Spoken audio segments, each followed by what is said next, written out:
Are you tired of getting denied for the house or the car that you want? I understand how you feel because I was in that same situation. Years ago, during my divorce, my credit got ruined. I had all sorts of negative things in my credit report. I had late payments, charge offs, collection accounts. I had a repossession because they took my car away. Even Bank of America sued me. But I refused to stay in that situation.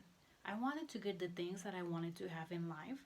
So I learned everything I could about the credit consumer laws and I became an expert at it.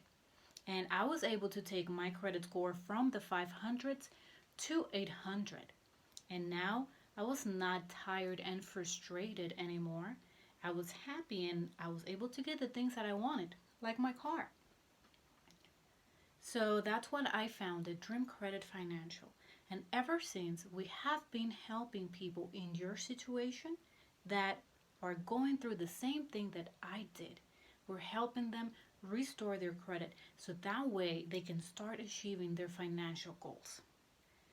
Are you ready to start working towards making your financial dreams a reality?